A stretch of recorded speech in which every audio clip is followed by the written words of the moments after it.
let's just start with Mark as you remember him in his 20s. I mean, obviously musician, and that's probably an understatement. Yeah. Um, what I remember about him is a sense of humor like you would not believe.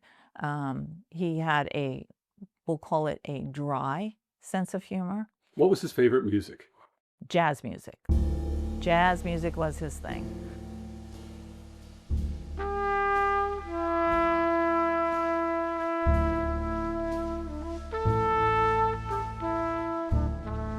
He helped me get back into my music. How do you do that? Asked me to join the jazz band when he see me playing keyboard one day.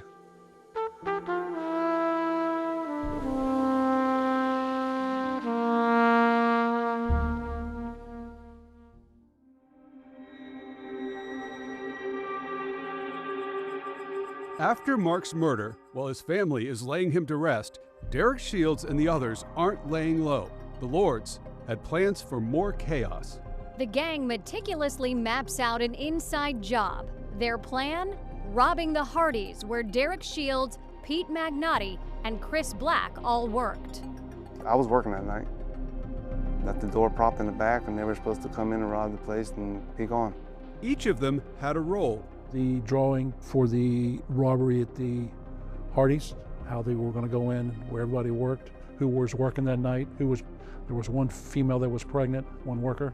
And they wrote a detailed profile of each employee working, the risk they posed, and instructions. If confronted, do not hesitate to kill.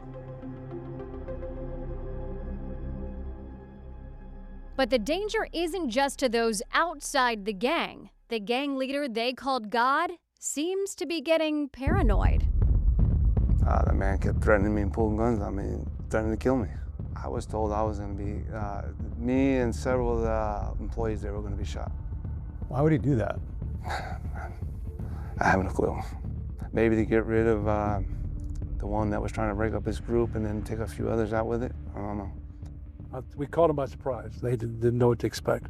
Stopped the robbery from happening at Hardy because they didn't have any problem with killing anybody or shooting anybody at the robbery, so everybody was relieved.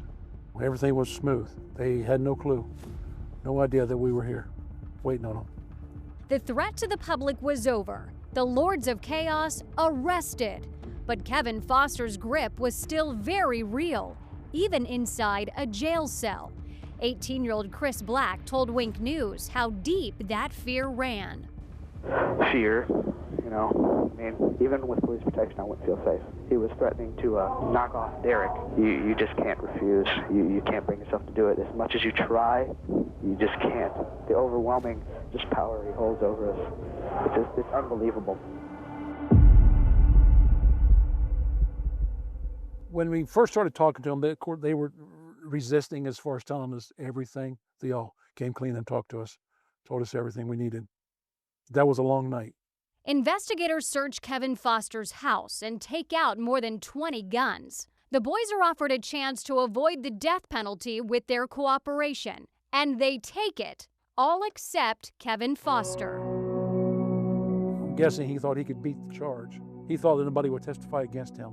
But they all testified against him. He just got mad and said, I said, Derek, you're knocking on the door. Chris Black, you're driving, and yeah, y'all gonna do as I say or else you're gonna die. Someone's gonna die tonight.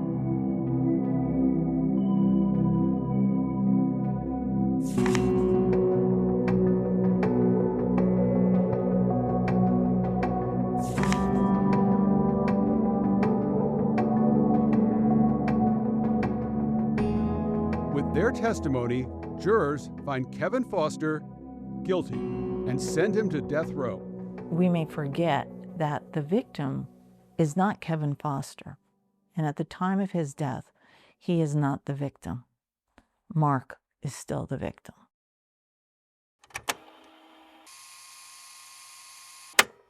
"30 years after the murder, Derek Shields, still in prison, moves on in a way that Mark never could, getting married. My wife gives me hope.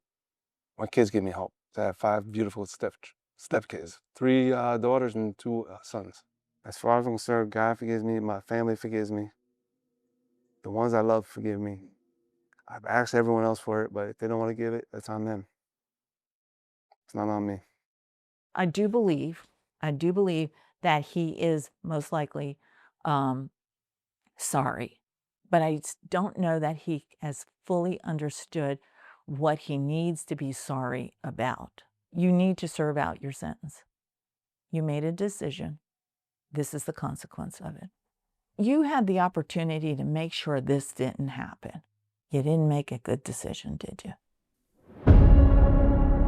Coming up, for the first time, Mark Schwebes' mother, at 89 years old, talks about her son, his murder, and who she blames 30 years after a knock at the door that led to her son's death.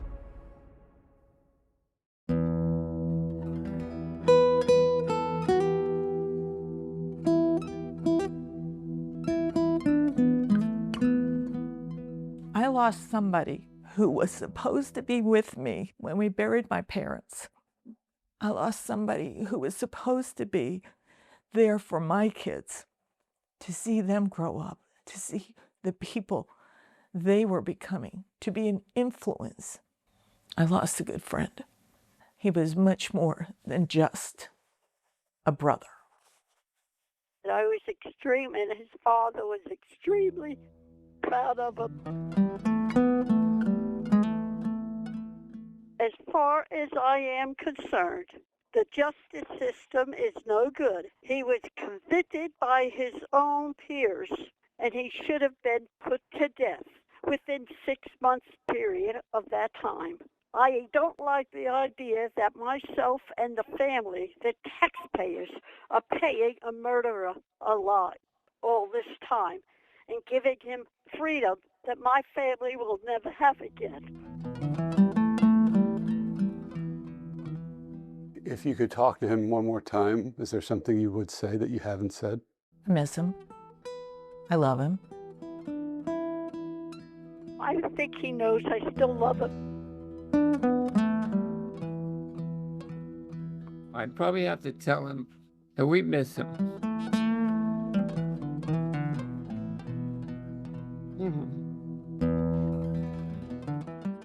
I wish you could see our lives now. I wish my mom could give him a hug again.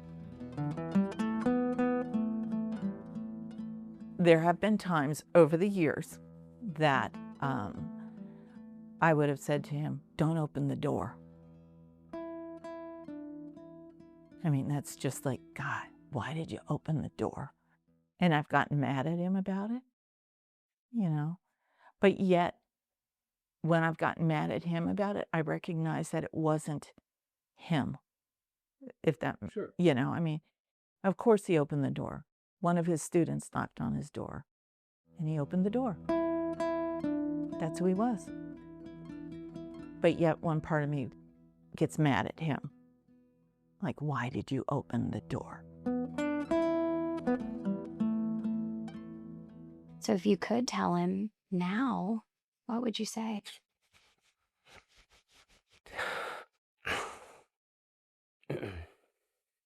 I would say thank you.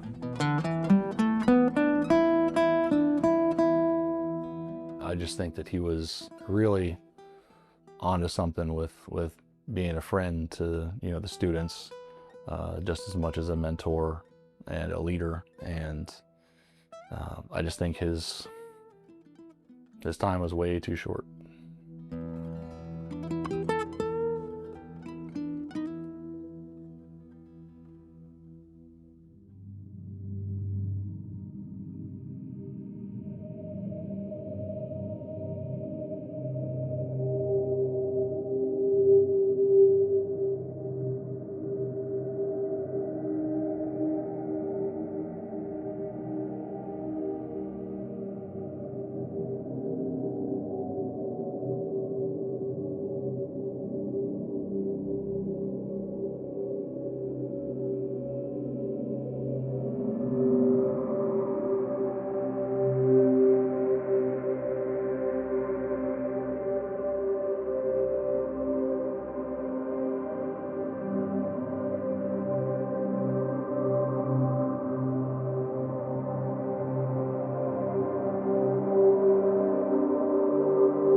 I honestly don't know if I could or not. I'd like to say yes as a Christian that I could.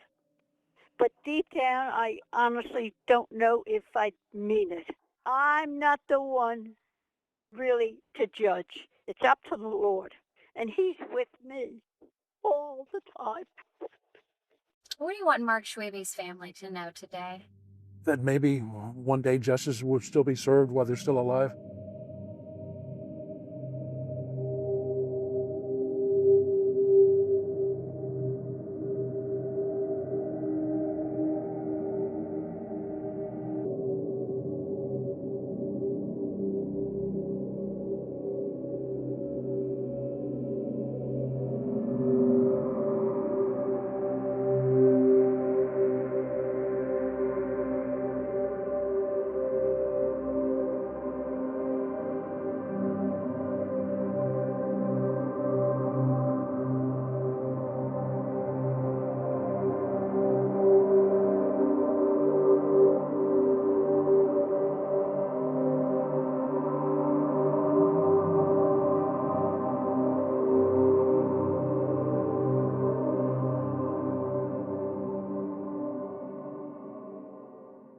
Joel, I must tell you how much Mark would have been proud of you.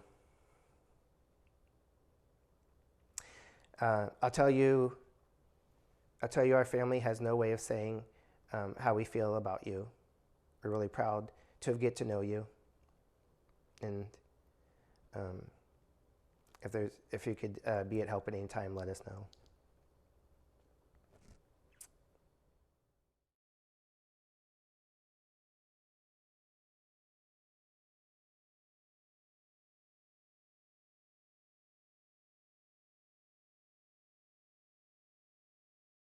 My brother was a man who loved life, who loved family,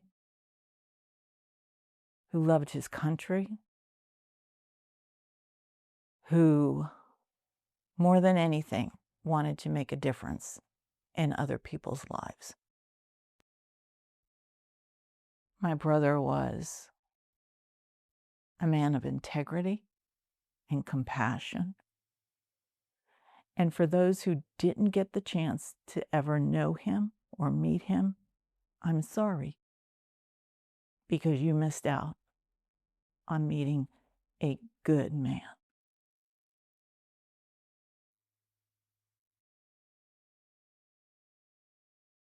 I met people 26, 27 years after his death that knew him when he was playing at the church or had seen him at the church, and they were still making comments about an impact that he had with them.